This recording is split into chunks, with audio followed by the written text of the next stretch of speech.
नमस्कार दोस्तों, UPSC mania में आपका स्वागत है। आज हम डिस्कस करेंगे 7 जुलाई 2020 का द हिंदू समाचार पत्र। उससे पहले चलते हैं कल के प्रश्नों की तरफ। तो सबसे पहला प्रश्न है, हुमायूं का मकबरा किसने बनवाया था? तो ये हमीदा बेगम, उनकी जो पत्नी थी, उन्होंने बनवाया था उनकी मृत्यु के पश्चात। अमरनाथ धाम किस राज्य केंद्र शासित प्रदेश से स्थित है? तो ये आपका जम्मू कश्मीर में अमरनाथ धाम स्थित है। ये चीज़ जानना आपको महत्वपूर्ण हो जाता है। ए ऑप्शन सही हो जाता है। NSCN-IM किस राज्य से संबंधित है? ये नागालैंड में स्थित एक एक्सट्रीमिस्ट ग्रुप है जो एक पैरेलल गवर्नमेंट चलाता है।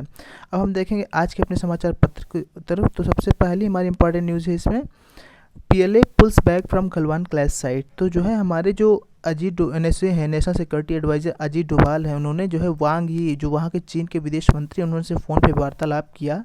जिसके बाद जब पाकिस्तान, जो आपकी पीपल्स लिबरेशन आर्मी है, चाइना की आर्मी है, उसने गलवान घाटी से जो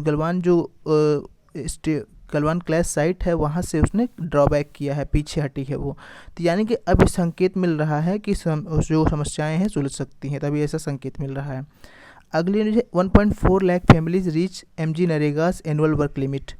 तो 1.4 लाख परिवार ऐसे हैं जिन्होंने MG नरेगा के अंतर्गत जो 100 दिन की जो लिमिट होती है उसको क्रॉस कर लिया है, उसको पूर्ण कर चुके हैं।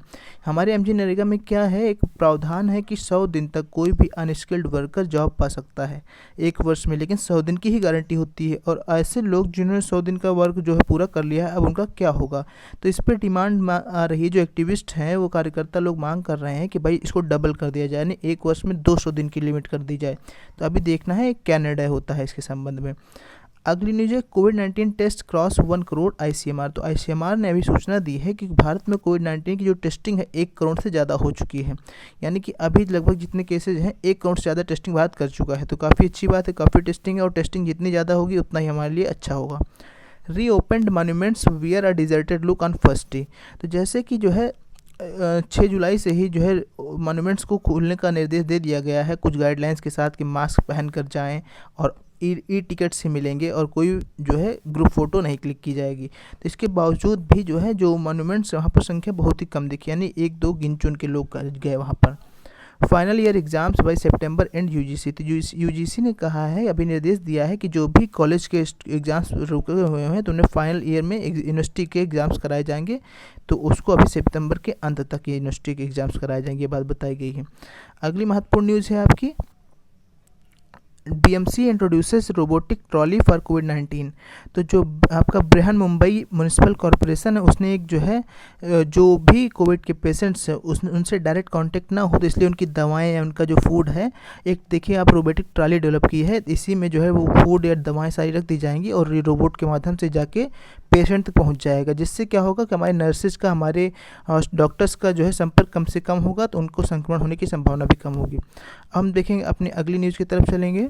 अगली महत्वपूर्ण न्यूज़ है, negligence to blame for styrene leak. तो जो वहाँ पे LG पॉलीमर्स कंपनी थी आंध्र प्रदेश के जो है विशाखापट्टनम में, जहाँ पर एक लीक हुआ था स्टायरीन गैस का, जिसके बाद 12 लोगों की मृत्यु हो गई थी।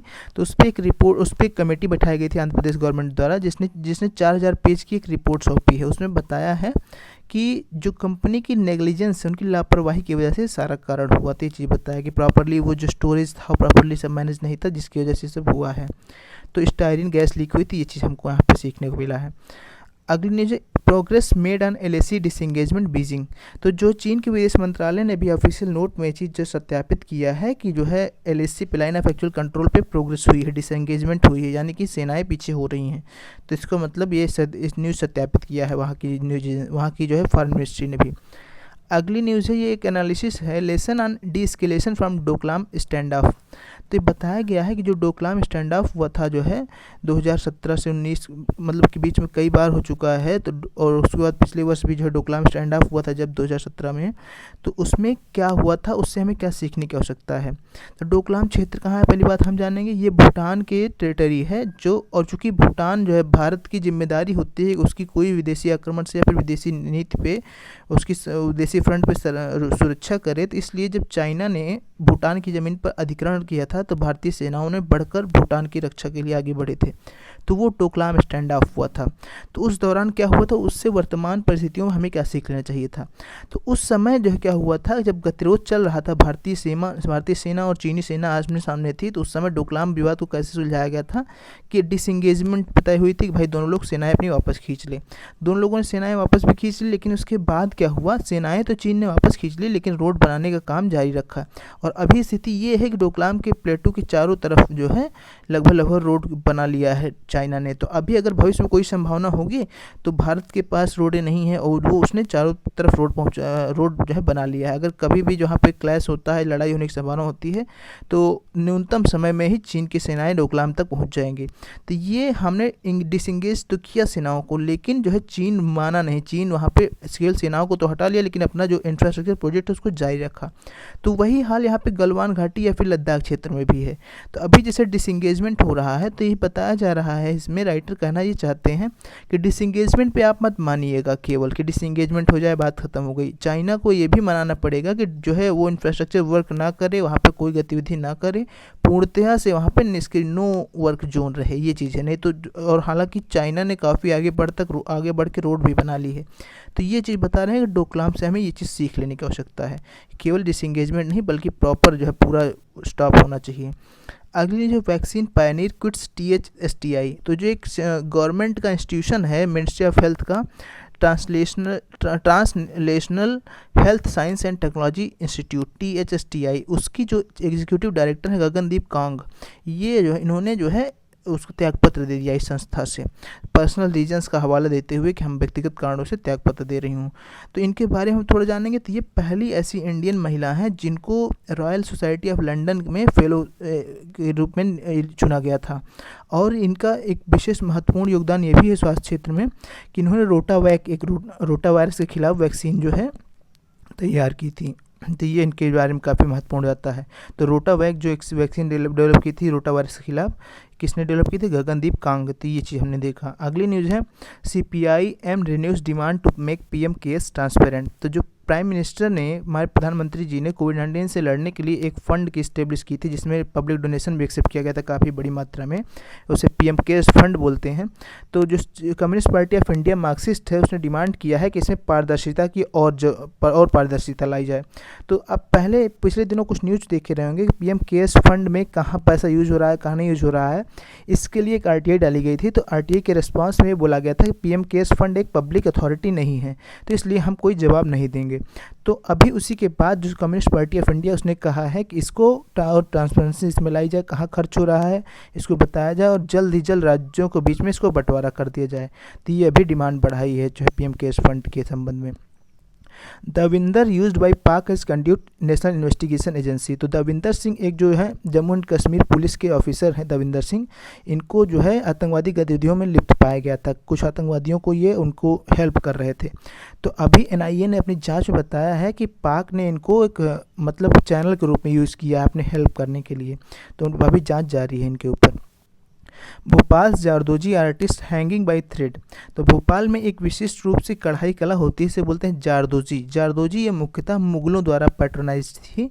इसमें क्या होता है कि जो भी आपके कपड़े होते हैं उसको सिलाई बुनाई कैसे होती है, जो आपके मेटेलिक जो भी मतलब धातुओं से बने हुए कुछ जो है आभूषण जैसे चीज़ें होती हैं वो आपके उनको सिला जाता है और कपड़े में, ताकि आकर्षक दिखे। जैसे कि मतलब चमकदार धातुएं जो रहेंगी उनको उसमें जो जेम्स रहेंगे, मोती रहेंगे, ये सारी चीज़ों में उनको कढ़ाई में कर दिया जाता है। तो इसे जरदोजी बोली जाती है। तो अभी बताया जा रहा है कि जरदोजी में आर्टिस्ट जो भी इन्वॉल्व हैं भोपाल के, उनको कैसे प्रभावित हुए लॉकडाउन की वजह से। तो पता है इन्होंने कि पहले डिमोनेटाइजेशन और जो है ऑटोमेशन, डिमोनेटाइजेशन से काफ़ी प्रभावित हुए थे, उसके बाद जो ऑटोमेटिक मशीनें आ गई उनसे भी प्रभावित हुए, और अभी जो लॉकडाउन है इसने तो पूरी तरह से हॉल्ट ही कर दिया, डिमांड ही नहीं आ रही है। तो इससे इन लोगों को समस्या हो रही है। तो ये चीज़ बताई गई इसमें। अगली न्यूज़ है dues with AAI land Air India and travel. तो एयरपोर्ट अथॉरिटी ऑफ इंडिया एक बॉडी है जो सारे एयरपोर्ट संबंधी कामों को देखती है, जो प्लेन्स की लैंडिंग हो या प्लेन्स का जो है रनवे का जिम्मा हो, ये सारी चीज़ें एयरपोर्ट्स अथॉरिटी ऑफ इंडिया होती है। तो जो भी एयरलाइंस कंपनी है वो उनको ये एएआई को टैक्स देती हैं और लैंडिंग का चार्ज देती हैं, ये सारी चार्ज देती हैं। तो एयर इंडिया आप जानते होंगे काफ़ी गंभीर फाइनेंशियल क्राइसिस में चल रही है इस समय, इसके पास पैसे की कमी है, काफ़ी घाटे में चल रही है। तो अभी जो है आपके कई जगहों के, जैसे आपका अहमदाबाद, भुवनेश्वर, चेन्नई, कोलकाता, इन सब जो एयरपोर्ट्स हैं उन पे एयर इंडिया की स्थिति ये हो गई है कि एआई ने कहा है आप प्रतिदिन पैसा दीजिए हमें, तब जाके आपके हम प्लेन्स को लैंड करने देंगे, इनको सर्विसेज को अवेल करने देंगे। यानी कि आप कौन सी स्थिति कर दी गई है, इसको बोला जाता है एयरलाइंस के टर्म्स में कैश एंड कैरी बेसिस, इसको बोला जाता है। तो यानी कि कैश दीजिए, काम अपना जारी रखिए, तो प्रतिदिन आप पे करिए। तो ये चीज़ है, काफ़ी गंभीर स्थिति है एयर इंडिया की, इसमें ये दर्शाया गया है। हालांकि बताया एयर इंडिया ने कि हमने 2 करोड़ रुपए 2 जुलाई को दिया है और निवेदन भी किया है इनसे कि जो है जो इन एयरपोर्ट्स पे हमको सर्विसेज कैरी कर दी जाती है, बात बताई गई है। अगली न्यूज है opium seizures India in top 5 list. तो जो आपका United Nations office on drugs and crimes है, जो आपका ड्रग्स संबंधी मामले, जो भी आपके अवैध दवाएं हैं, इनका ट्रेड जो होता है और जो भी क्रिमिनल मैटर्स हैं पूरे कंट्री वर्ल्ड वाइड, उनको जो है उनके बारे में ट्रैक करता है, उनको रिपोर्ट देता है, उस पर सारी निगरानी रखता है। तो उसने अभी एक रिपोर्ट जारी की है, वर्ल्ड ड्रग रिपोर्ट। इसमें बताया है 2018 में कि सबसे ज़्यादा ड्रग्स का यानी अफीम का कहाँ पे जो है जब्ती की गई है। तो सबसे ज़्यादा अफीम जो है जब्त की गया है ईरान में, लगभग 27 टन। उसके बाद अफगानिस्तान में 19 टन और पाकिस्तान में उसके बाद लगभग 4 टन, और चौथे नंबर पे है आपका भारत, जिसमें लगभग है आपका इसमें भी काफ़ी, भारत में भी काफ़ी मात्रा में पाई गई, 1.3 टन लगभग। तो और ये चीज़ है, अभी बताया गया है कि तो ये चीज़ देखा गया है कि मतलब वन ऑफ द मोस्ट जो है आपका ट्रेडेड जो स्मगल्ड क्राइम ड्रग है, ये इंडिया में भी चौथे स्थान पे इसमें। तो अफीम भी काफ़ी ट्रेड होता है इसमें, ये बताया गया है इलिसिटली। तो ये थी इससे वर्ल्ड ड्रग रिपोर्ट के बारे में हमने न्यूज़ देखी। अब अंतर्राष्ट्रीय जगत से न्यूज़ देखेंगे। अंतर्राष्ट्रीय जगत से न्यूज़ है चाइना रिबक्स ब्रिटेन और ग्रास इंटरफेरेंस इन हांगकांग। तो जैसे चाइना ने हांगकांग पे नया सिक्योरिटी लॉ इम्पोज कर दिया है, और तो उसके प्रत्युत्तर में ब्रिटेन ने कहा है कि हम लगभग 30 लाख लोगों को सिटीजनशिप ऑफर करेंगे, यानी कि ब्रिटेन की नागरिकता ऑफर करेंगे। तो जो भी लोग चाइना से नहीं संतुष्ट हैं वो जाके ब्रिटेन की नागरिकता ले सकते हैं। तो ये एक तरह से चाइना की सॉवरेनिटी पर चोट होगी, चाइना के कदम पर एक चोट होगी। तो चाइना ने इसके खिलाफ जो आवाज़ उठाई है और इसकी काफ़ी आलोचना की है। तो ये बात बताई गई इसमें। अगली न्यूज है Iran confirm significant damage at nuclear complex. तो जो ईरान का परमाणु संयंत्र है जिसमें परमाणु ऊर्जा बना रहा था, उस पर एक हम जो है मतलब अभी एक उस पर क्या कहते हैं एक एक्सीडेंट हुआ है, जिससे मतलब काफ़ी डैमेज आया है उसके न्यूक्लियर पावर प्लांट को। तो बता रहे हैं हालांकि कोई व्यक्ति तो नहीं मरा है, लेकिन फाइनेंशियल डैमेज बहुत बड़ा है, यानी कि वित्तीय रूप से काफ़ी घाटा हुआ है। अगली न्यूज है Dalai Lama is welcome to visit Taiwan.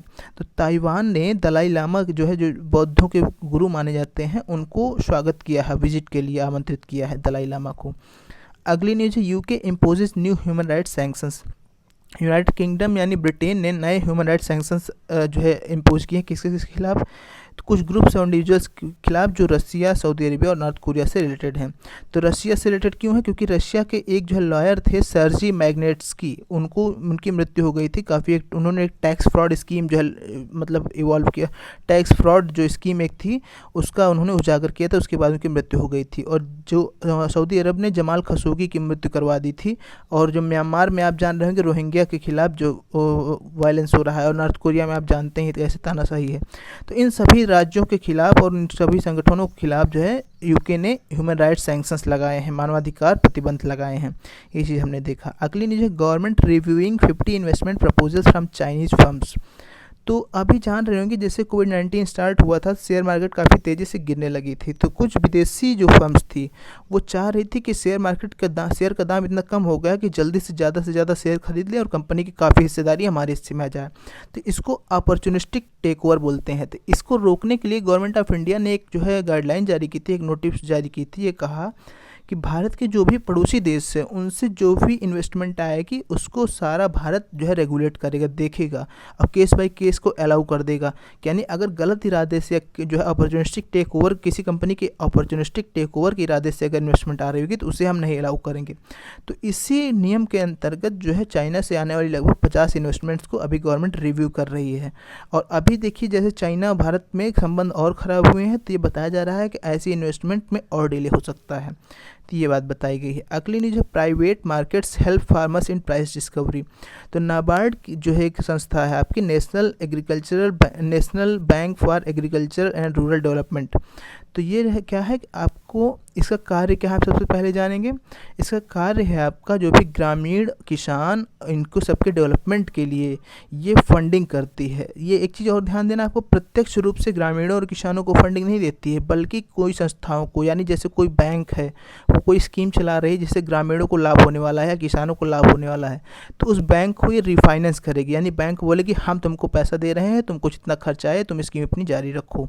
और भी जैसे कोई गवर्नमेंट स्कीम चला रही है, उस स्कीम में खर्च आ रहा है, मतलब ग्रामीणों और किसानों के लिए जो भी डेवलपमेंट का काम है उसमें जो रिफाइनेंसिंग करती है, सीधे ग्रामीणों और किसानों के हाथ में नहीं देती है पैसा ये, बल्कि ऐसी एजेंसी या ऐसी स्कीम जो ग्रामीणों और किसानों के हित के लिए, उनके डेवलपमेंट के लिए काम कर रही है, उनको रिफाइनेंस करने का काम करती है नाबार्ड, ये एक संस्था है।